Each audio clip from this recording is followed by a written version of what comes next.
بالإسلام دينا وبمحمد صلى الله عليه وآله وسلم نبيا ورسولا وبالقرآن إماما وبالكعبة قبلة أشهد أن لا إله إلا الله وأشهد أن محمدا عبده ورسوله ولا تنكحوا ما نكح آباؤكم من النساء إلا ما قد سلف إنه كان فاحشة ومقتا وساء سبيلا. دا سورہ نساء آیات نمبر 2 پارہ نمبر 16 رکوع نمبر 16 آیات کریمہ کی دا علماء مفسرین دا بیان مطابق دا یو بل رسم دا جاہلیت رد کئی. جہالت کی و جاہلیت کی داغی دور کی دا خبر وا چې کله به د یو سړي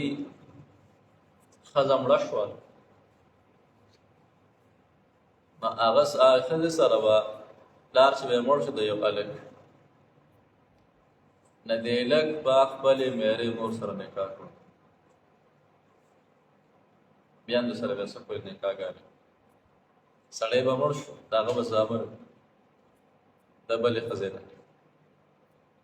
د بس ښځه بیا کونډې شو دوه به وې درې به وې څلور به د هغه یوې ښځې اولاد ورولګېده او د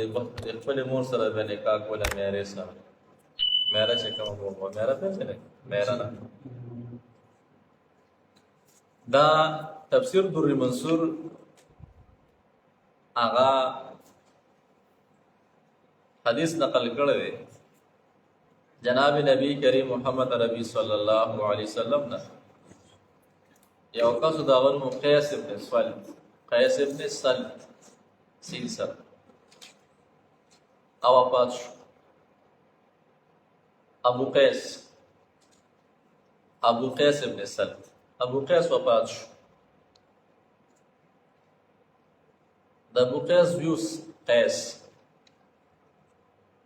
چې کله هغه وفات شو نه دی راغی مور ته یې وی میرې مور ته د تا سره نکاح کړو هغې ورته وی یاره ته خو ما ته زما بچی او چې دین دا خبره ما ته څه موندګې نه لګي د نبي کریم محمد عربي صلی الله علیه وسلم نه به تپوس وکړو دا راغلو نبي علیه الصلاة والسلام ته خپله خبره وکړه نبی علیہ السلام تو فرمایل تاسو ځای دغه دوران کې د آیات کریمه الله کې ورولې چې ولا تنكحوا ما نكح آباؤكم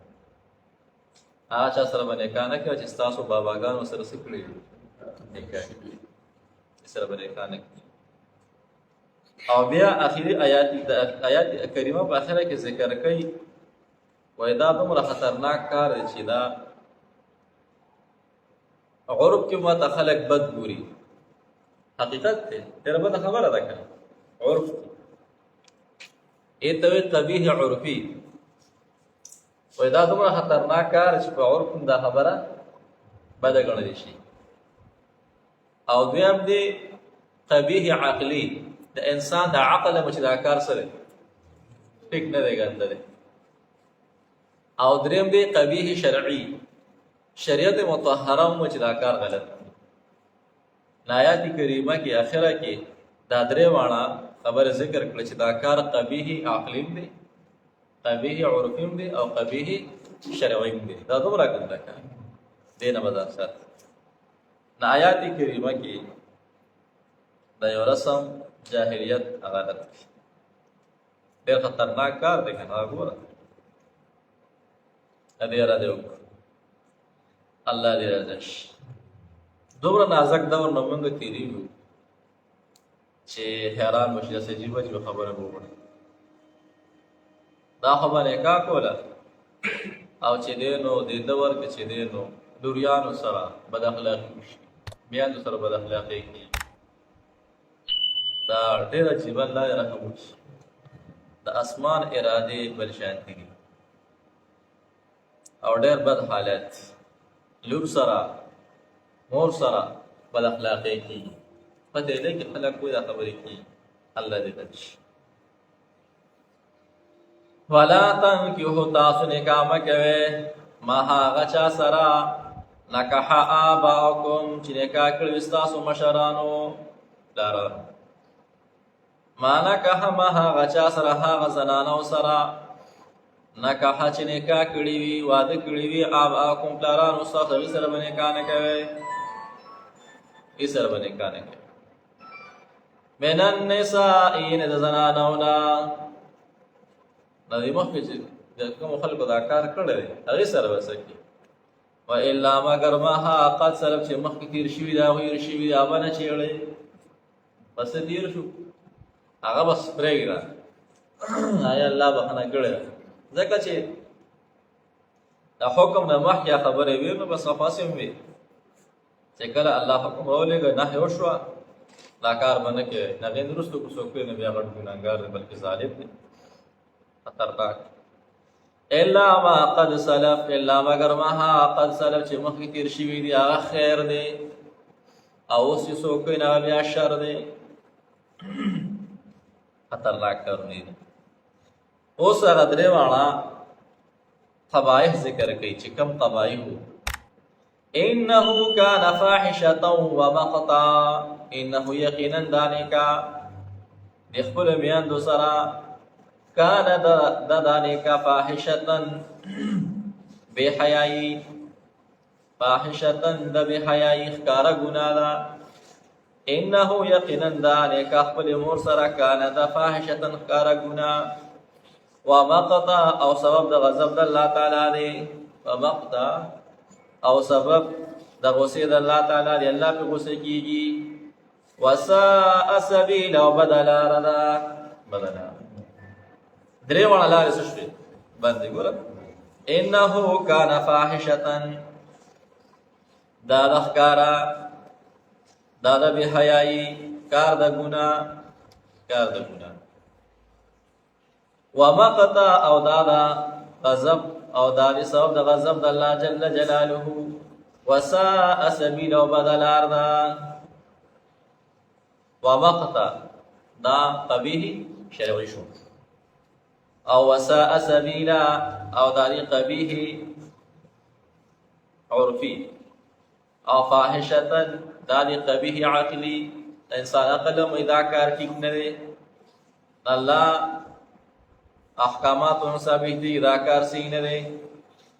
او عرف هم دا خلق عرف کې چې دا خو ډېر ګنده کار دی خلکو کې داسې هر لحاظ سره دا کار څه دی ډېر ګنده دی نو داسې به تاسو نه کوئ نور ولټوئ که نه نوره دنیا دي هغه ولټوئ ورپسې آیات کریمه کې محرمات ذکر کوي چې چا سره نکاح کول صرف حرام دي ورپسې آیات کریمه کې محرمات ذکر کوي او هغې نه وروسته بیا ذکر کوي چې چا سره نکاح کول جایز دي نو محرمات او غیر محرمات دواړه به ذکر کېږي چې محرمات ذکر شي نو په خپله که نور په خپله څه شو ثابت شو ظاهر شو دې سره به نه کې دې سره به نه کې دې سره هغې نه علاوه نور سره کوو نکاح ولا تنکحوا تاسو نکاح مه کوئ ما هغه چا سره نکح آباکم چې نکاح کړي پلارانو ستاسو من النساء یعنې د زنانو نه الا مگر ما هغه نکاحګانې چې تېرې شوي دي قد سلب چې تېرې شوي دي پس هغه هم تېرې شوي دي قد سلب فهو خلب انه یقینا دا نکاح چې د خپله مور سره کانه د فاحشة ښکاره ګناه ومقتا او وجه د غضب د الله تعالی سبب د غضب د الله جل جلاله وساء سبیل او بده لار ده ومقتا مقت غصې ته وایي غضب د الله جل جلاله کوي الله پرې غصه کېږي او چې دې نه کار د ګناه دی عرف کې ورته خلک بد ګوري دې نه به ځان ساتو نه ورپسې آیت کریمه کې محرمات ذکر کوي انشاءالله یا خیر وي مجلس باره هم ختمې کړې څه ده که نه بیا پروګرام راځي نور هم پکې شي او که نه چې سپاره ختم شي نور هم څه وي خپله ارزو پکې فایدو پکې ترسکو مشترکه وي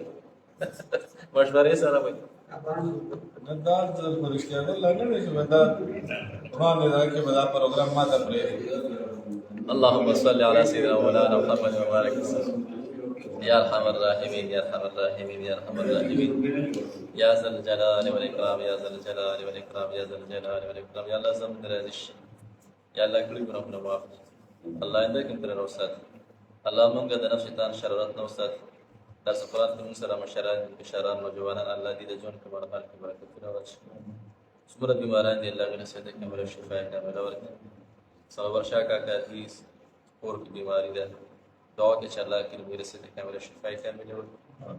اعظم درس ورګري مقبول استاد دې په سورہ دې سورہ زو شو دعا ورته چې الله دې نم سيده کمره شفا کامله ورکړي څومره مسلمانان بیماران دي الله خپل رحم کرم الله ملک پاکستان کې الله د رحمت د خیر د خوشاله فیض الله او چله بدم دی الله غتنو بس زمون درادش دا طارق امیر صاحب چې دی او مرګ دعا د خیر درخواست کړی دی دعا وکړي چې الله کوي په خپل مقصد کې کامیاب او صدا پر چې دعا درخواست کړی دی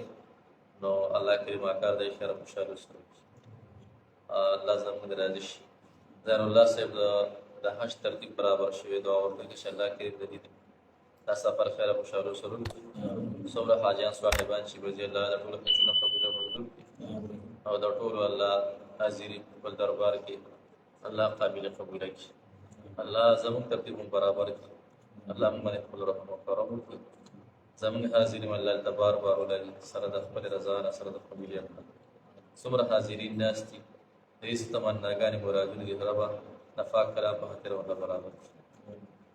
تقول آخر خاتم في إيمان وصلى الله على خير